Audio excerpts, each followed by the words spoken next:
오늘은 사단에게 속한 자들의 특징에 대해서 시편 2편 두 번째 시간입니다. 오늘 범위는 시편 2편 1절에서 3절까지 범위입니다. 지금 시편 2편에 대해서 어떤 구조로 만들어져 있는지 우리가 한번 봤으면 좋겠습니다.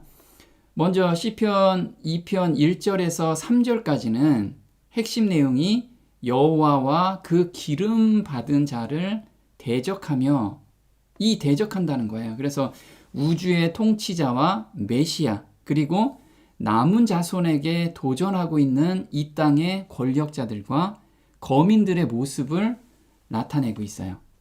그리고 시편 2편 4절에서 6절까지는 이와 대조적으로 여호와께서 그들의 도전을 무시해버리고 메시아를 시온산의 왕으로 세우시는 모습을 나타내고 있어요. 근데 이 모습이 14만 4천인이 승리자가 될 것을 또 노래하고 있습니다. 그래서 계시록 14장 1절에는 어린 양이 시온산에 섰대요. 그럼 시편 2편 4절에도 무엇이라고 나오냐면 6절에 내가 나의 왕을 내 거룩한 산 시온에 세웠다. 이렇게 시온에 세우신 분이 누구냐 하면 어린 양이 시온산에 섰고, 그리고 또 누구와 함께 섰냐면 14만 4천인도 시온산에 함께 섰다라는 거예요. 그래서 14만 4천이 이미 승리자다라는 것을 결과를 우리한테 보여주고 있어요. 그래서 우리가 이 땅에 살면서 이 핍박과 환란이 오지만 결국은 너희들은 승리자야 라는 것을 우리한테 보여주고 있어요. 예수님이 승리하셨듯이 너희들도 승리할 수 있어. 이미 기록상에는 하나님은 전지전능하신 분인데 결과를 이미 우리한테 보여주고 있기 때문에 오늘의 그 고통을 감사함으로 받으면서 하루를 살라는 거예요. 세 번째 단락은 7절에서 9절입니다. 지금 세 단락별로 이게 구분이 돼 있어요. 그래서 7절에서 9절까지는 하나님의 아들이 세상을 이기고 합법적인 왕권을 소유하게 된 비밀을 알려주세요. 그 비밀이 뭐냐면 7절에 너는 내 아들이라 오늘 내가 너를 낳았도다. 그래서 예수님께서는 죄와 세상에서 온전히 승리하신 비결이 바로 이 비결이라는 거예요. 이걸 우리한테 알려주시려고 이 시편을 또 기록하신 거예요. 그래서 이 비밀은 매일 기도로 새롭게 태어나는 경험 가운데서 하나님의 뜻에 온전히 순종하는 삶에서 열방을 유업으로 받게 된다는 내용이에요. 그래서 우리가 죄와 세상을 온전히 이길 수 있는 것은 예수님께서 매 새벽마다 하나님의 존전 위에 올라가서 하나님을 만나는 그 기도를 우리도 경험하게 되면 매일의 삶 속에서 경험해야지만 이기는 삶을 살 수 있다는 거예요. 네 번째 단락은 10절에서 12절입니다. 이 네 번째 단락의 내용은 여호와의 기름 부은 자를 구주로 받아들이고 말씀에 순종하는 삶을 사는 자들에게는 왕이 되는 특권과 하나님과 영원히 함께 사는 축복을 누리게 된다는 거예요. 그래서 여기서 뭐라고 나오냐면 군왕들아 너희는 지혜를 얻으며 세상의 관원들아 교훈을 받을지어다. 그래서 우리한테 그 얘기를 하는 거죠. 지혜를 얻고 교훈을 한번 받아라. 그게 무엇이냐면 여호와를 경외함으로 섬기고 떨며 즐거워할지어다. 그래서 그 아들에게 입맞추라. 그래서 예수님을 내 구주로 섬기는 삶, 그 삶이 가장 복된 삶이라는 것을 우리한테 보여주고 있어요. 예수님이 이 땅에서 그렇게 사셨기 때문에. 그럼 시편 2편 1절에서 3절을 한번 구체적으로 보면요. 핵심 키워드는 이래요. 열방이 분노하며 세상의 군왕들이 서로 꾀하여 기름 받은 자를 대적하며 그 결박을 벗어버리자 하도다. 이런 내용이에요. 그러면 기름 받은 자를 대적하자 이 뜻인데 분노하며 라는 뜻은 뭐냐면 음모를 꾸미다. 음모를 꾸미다예요. 그래서 열방들이 음모를 꾸미는데 어떤 음모를 꾸미냐면 기름 받은 자가 우리가 메시아라고 하죠. 원어로는 메시아흐라고 하는데 메시아예요. 그럼 기름 부은 자가 성령이 충만한 자가 누구냐면 예수님이셨죠. 그럼 우리가 앞으로 이 땅에서 지금 이슬비를 받고 있는 자들은 늦은 비 성령이 충만하게 임하게 될 거예요. 이 자들을 대적하자라고 지금 음료를 꾸미고 있어요. 그래서 이때 예수님께 이게 이루어졌죠. 사도행전 4장 27절에 그들이 과연 주께서 기름 부으신 주의 거룩하신 아들 예수를 대적하여 헤롯과 폰티오 빌라도가 이방인들과 이스라엘 백성들과 함께 모였으니 이는 주의 손과 그의 계획대로 이루기로 예정된 온갖 일을 행하려 함이니라. 그래서 예수님을 십자가에 못 박게 하려는 이런 음모를 꾸몄죠. 누가요? 세상 이때는 이스라엘의 주권자들과 그 다음에 그 사상을 받아들인 우매한 백성들, 그냥 아무 생각 없이 따라가는. 그러면 마지막 때도 우리한테도 이런 사건들이 있다라는 것을 알려주고 계세요. 그래서 계시록 12장 5절에는 여자가 아들을 낳으리니 이는 장차 철장으로 만국을 다스릴 남자라. 이게 예수님을 지금 가리키고 계시죠. 그 아이를 하나님 앞과 그 보좌 앞으로 올려가더라. 그래서 예수님께서 승리하시고 십자가에 못 박히시고 승리하신 다음에 하늘로 승천하셨어요. 그러다 보니 용은, 사단은 핍박할 대상이 사라졌잖아요. 그래서 그 여자의 남은 자손을 이젠 핍박하겠다는 거예요. 그래서 예수님이 승천하시고 나서 교회를 엄청나게 핍박했죠. 그래서 13절에 보면 용이 자기가 땅으로 내어 쫓긴 것을 보고 남자를 낳은 여자를 핍박하는지라. 그래서 교회를 지금 핍박하고 있는 거예요. 근데 이게 마지막 백성들도 핍박하겠다는 거예요. 17절에 용이 여자에게 분노하여 돌아가서 그 여자의 남은 자손, 곧 하나님의 계명을 지키며 예수의 증거를 가진 자들로 더불어 싸우려고 바다 모래 위에 섰더라. 그래서 우리한테 앞으로 다가올 핍박이 어떤 건지를 예수님께서 누가복음에 이렇게 말씀하시죠.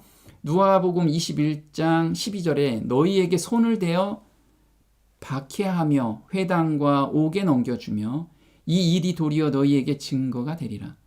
심지어 부모와 형제와 친척과 벗이 너희를 넘겨주어 또 너희가 내 이름으로 말미암아 모든 사람에게 미움을 받을 것이다.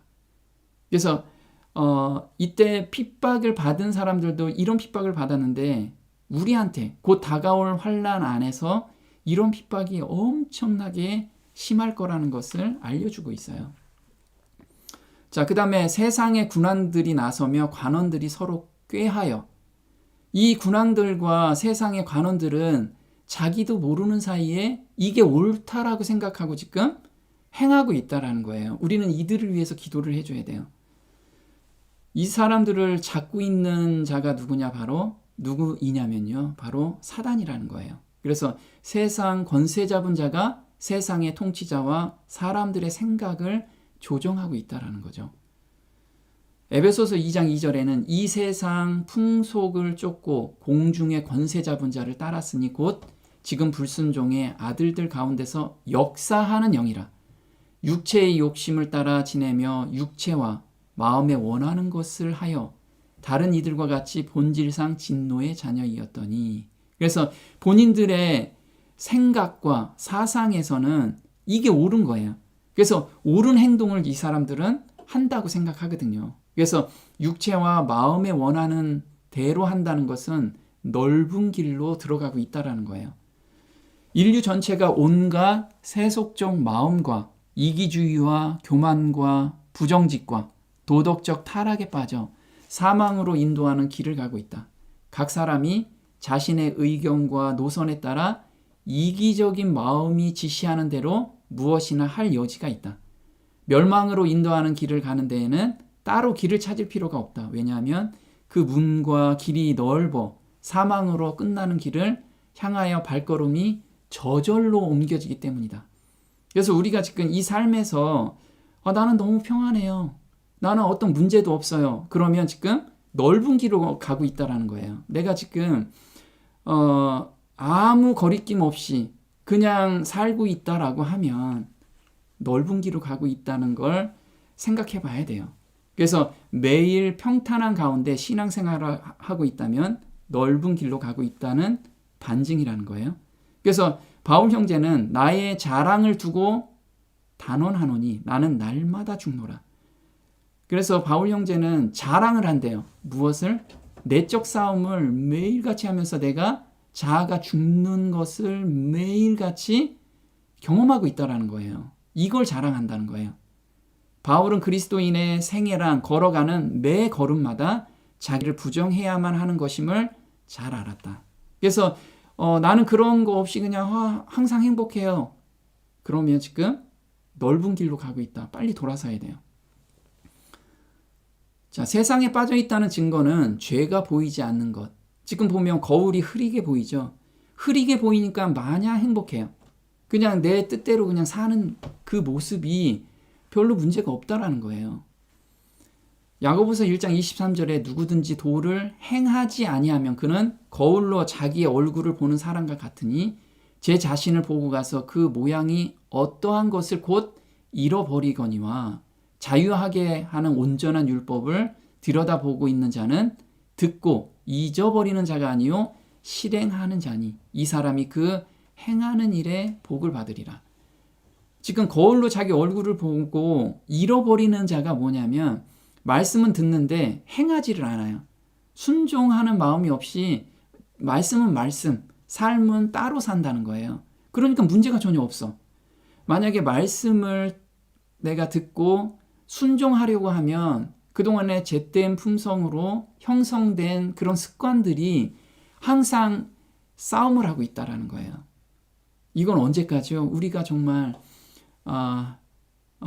사도 바울 형제가 죽기 전까지 이 싸움을 계속했잖아요. 자, 하나님의 말씀에 순종하려고 하면 할수록 안 되는 자신을 보게 된다. 끊임없는 회개와 헌신 기도를 통하여 죄된 마음을 드리고 새 마음을 받고 싶은 갈망을 주는 원동력이라는 거예요. 그래서 우리는 이렇게 내적 싸움을 계속하면 할수록 하나님의 은혜를 계속해서 경험하는 가운데 들어갈 수 있다는 거죠. 그래서 디모데전서 1장 15절에는 미쁘다 모든 사람이 받을 만한 이 말이요 그리스도 예수께서 죄인을 구원하시려고 세상에 임하셨다 하였도다. 죄인 중에 내가 괴순이라. 바울 형제는 매일 삶 속에서 예수님을 영접하고 예수님의 구주로 삼고 매 발걸음을 걸어갈수록 자기는 죄인 중에 괴수라는 걸 계속 더 느꼈어요.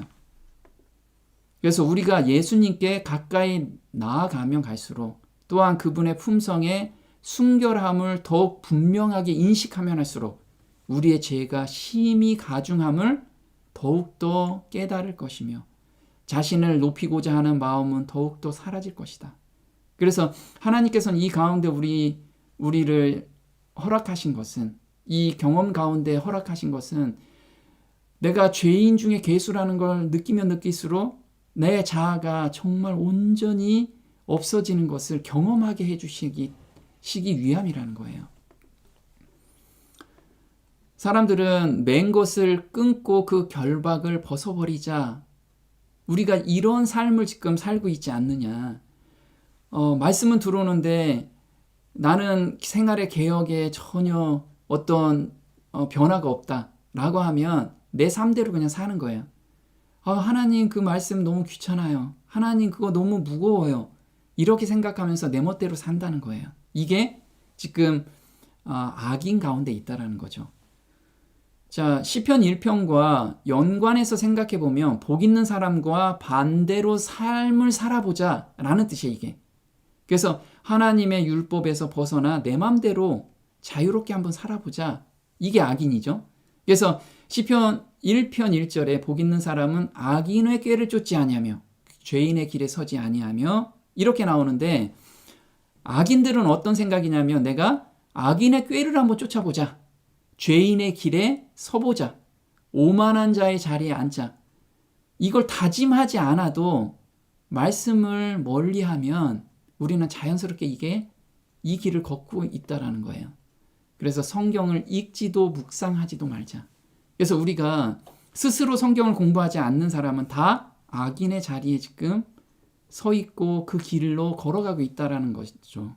그래서 우리는 매일 정말 성경을 읽고 묵상을 해야 돼요. 자, 결박에서 벗어나면 그럼 행복할까요? 하나님께서는 그게 행복한 길이면 네가 한번 가봐라. 정말 거기가 정말 힘든 길임을 하나님께서는 알려주시고 애타게 돌아오기만을 기다리고 계셔요. 전도서 2장에 보면 2장 22절에 사람이 해 아래서 수고하는 모든 수고와 마음에 애쓰는 것으로 소득이 무엇이랴? 일평생에 근심하며 수고하는 것이 슬픔뿐이라. 그 마음이 밤에도 쉬지 못하나니 이것도 헛되도다. 그래서 우리가 하나님의 결박을 벗어버리고 내 맘대로 한번 살아보면 그게 결국은 슬픔뿐임을 깨닫게 되고 밤에 온전히 쉼을 얻지 못한다는 거예요. 어떤 길은 사람의 보기에 바르나 필경은 사망의 길이니라.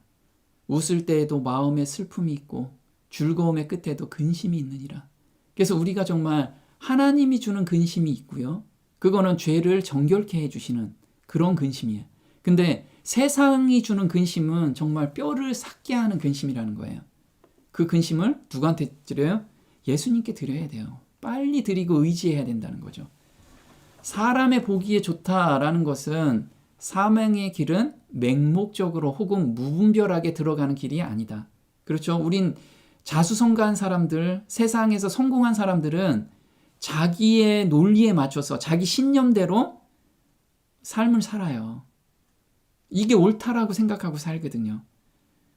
그 길은 적어도 그 상황에서는 합당하게 보인다는 확신을 가지고 선택된 것이다.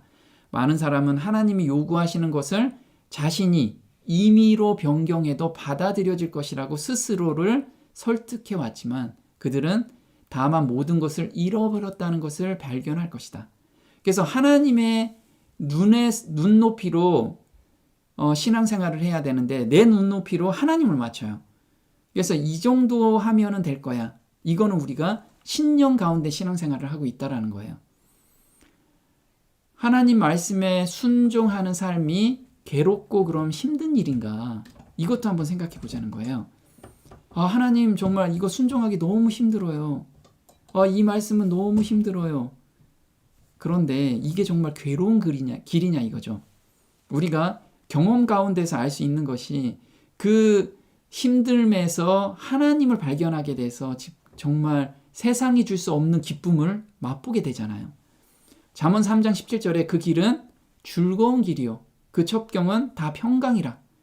지혜는 그 얻은 자에게 생명나무라. 지혜를 가진 자는 복되도다. 그래서 우리가 이 경험에서 하나님을 발견하는 그 경험 가운데로 들어가면 정말 시험이 올 때 기대가 돼요. 또 어떤 경험을 주실까? 또 어떤 기쁨을 맛볼까? 이 경험 가운데 우리는 다 들어가야 돼요. 그래서 시편 기자는 시편 43편 3절에 주의 빛과 주의 진리를 보내어 나를 인도하사 주의 성상과 장막에 이르게 하소서. 그런즉 내가 하나님의 단에 나아가 나의 극락의 하나님께 이르리이다. 수금으로 주를 찬양하리이다. 정말 아멘이 되죠. 극락의 하나님, 이거는 세상이 줄 수 없는, 우리가 극락 간다고 하죠. 정말 기쁨 중에 기쁨을 맛보는 그런 것을 우리한테 주시는 거예요. 그래서 우리는 정말 이걸 맛보면서 가는 정말 즐거운 길이라는 게 신앙이. 그래서 십자가는 우리를 땅의 낮은 곳에서 들어 올려서 하나님과 가장 즐거운 교제를 누리도록 할 것이다. 우리는 십자가를 지고 그리스도를 따라야 한다. 정말 십자가 무겁죠. 근데 십자가를 지는 사람들이 알게 되는 것은, 여기서 경험하게 되는 것은 그들이 십자가를 질 때 오히려 십자가가 그들을 들어 올려서 그들에게 굳굳함과 용기를 주고 세상 죄를 지고 가는 하나님의 어린 양을 가리켜 보인다는 사실이다. 그래서 우리는 그 무거운 십자가로 생각했는데 결국은 이 기쁨 중에 기쁨을 맛보다 보니까 십자가가 나를 들어 올려서 너무 가볍게 이 세상을 걸어간다는 거예요. 이걸 우리가 맛봐야 된다는 거죠. 영생으로 인도하는 길이 가파를지라도 피곤한 사람들에게 생기를 주는 기쁨의 샘이 있다. 지혜의 길을 걸어가는 자들은 환난을 당할지라도 크게 기뻐할 것이다. 육신적으로는 정말 엄청난 환난을 우리가 당하고 있고 앞으로도 당할 거예요. 지금 정말 힘든 일 많이 당하잖아요. 거기에서 하나님을 발견하면 정말 기쁨 중에 기쁨을 맛보게 된다는 거예요. 왜냐하면 비록 볼 수 없을지라도 그들이 마음으로부터 사랑하는 주님께서 그들 곁에 동행하시기 때문이다. 위로 한 걸음 한 걸음 올라갈 때마다 그들은 그분의 손길을 더욱 분명히 깨닫게 되고 매 발걸음마다 보이지 않는 분으로부터 나오는 더없이 밝은 영광의 빛이 그들의 길을 비출 것이다. 그래서 우리는 정말 지금 자기 십자가를 힘겹게 지고 가시는 분들 각자가 다 지고 있죠. 저도 나름 다 각자의 십자가가 있습니다. 그런데 거기에서 정말 내 자신을 보지 말고 하나님께 그걸 의뢰하면서 맡기면서 하나님의 그 마음을 받고 정말 즐거운 가운데 우리가 사는 삶이 되었으면 좋겠습니다. 네, 오늘 여기까지 하겠습니다. 기도하겠습니다. 하늘에 계신 저희 아버지, 저희는 각자에게 지는 십자가가 있습니다. 현실을 볼 때는 너무 힘들고 무거운 짐이지만 저희가 그 가운데서 하나님의 마음을 발견할 때 그 십자가는 너무 가볍고 정말 즐거운 십자가임을 저희가 경험 가운데 알 수가 있습니다. 이 경험 가운데로 저희를 인도하여 주심에 감사를 드립니다. 고개 숙여 기도하는 모든 영혼들이 매 순간 사단의 공격을 통해서 힘들고 어려운 가운데 있습니다. 하지만 저희는 위를 보고 사는 사람들입니다. 예수님께서 항상 저희를 보호하시고 저희를 돌보고 계시는 그 예수님을 발견하게 하기 위해서 이 시험을 허락하신 것임을 보고 감사를 드립니다. 저희 삶 속에서 항상 하늘을 보면서 찬송하면서 걸어가는 그런 성도들로 저희를 인도해 주시기를 간절히 바라오며 이 모든 것 우리 주 예수님의 이름으로 감사하며 기도드립니다. 아멘.